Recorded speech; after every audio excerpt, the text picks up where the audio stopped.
ఇలాంటి మరెన్నో వీడియోలు చూడడానికి like, share, subscribe and comment.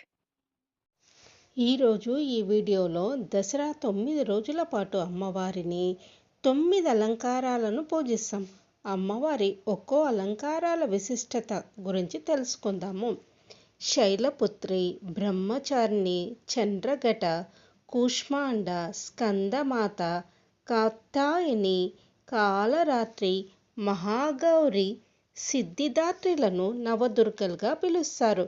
ఈ నవదుర్గలకు సానుకూలంగానే భక్తులు శైలపుత్రి, గాయత్రీదేవి, చంద్రఘట, అన్నపూర్ణ, కూష్మాండ, మహాలక్ష్మి, స్కందమాతను లలితా త్రిపురా సుందరి, కాత్యాయని, సరస్వతీదేవి, కాలరాత్రి, దుర్గాదేవి, మహాగౌరి, మహిషాసురమర్దిని, సిద్ధిదాత్రి, రాజరాజేశ్వరి దేవిగా అలంకరించి పూజిస్తారు.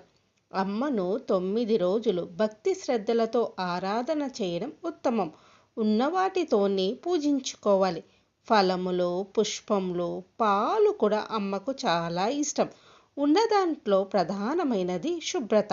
సమయానికి స్నానం చేసి ఉతికిన బట్టలను ధరించి దీపారాధన చేసుకొని అమ్మవారి స్తోత్రాలను పారాయణం చేసుకోవాలి. శైలపుత్రి ఆధ్యాత్మిక సాధన మనలో ఉన్న అజ్ఞానాన్ని తొలగించును అని తెలియజేసేదే శైలపుత్రి. బ్రహ్మచారిణి నిరంతరం బ్రహ్మతత్వంతో, మూలాతత్వంతో అనుసంధానమై ఉండమని తెలియజేసేది బ్రహ్మచారిణి తత్వం. చంద్రఘట ఎవరైతే మనసు నియంత్రణ కలిగి ఉంటారో వారికి త్రినేత్ర దృష్టి ప్రాప్తిస్తుంది అని తెలియజేసే తత్వమే చంద్రఘట. కూష్మాండ విశ్వంలోని అన్ని చీకట్లను తొలగించి వెలుతును ప్రసాదించే మార్గాన్ని అందించే తత్వమే కూష్మాండ. స్కందమాత సాధకులు తమలోని అరిషడ్వర్గాలను జయించాలని తెలియజేసే తత్వమే స్కందమాత.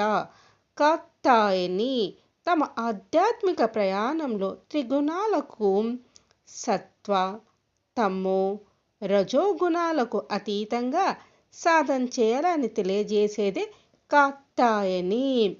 కాలరాత్రి ప్రతి అంతము ఒక నవ ఆరంభానికి సంకేతమని తెలియజేసేదే కాలరాత్రి. మహాగౌరి మన ఆత్మ సాధన మహాపాపాలను కూడా హరిస్తుందని తెలియజేసేదే మహాగౌరి. సిద్ధిదాత్రి ఆధ్యాత్మిక సర్వసిద్ధులను కలుగచేయునని తెలియజేసే తత్వమే సిద్ధిదాత్రి.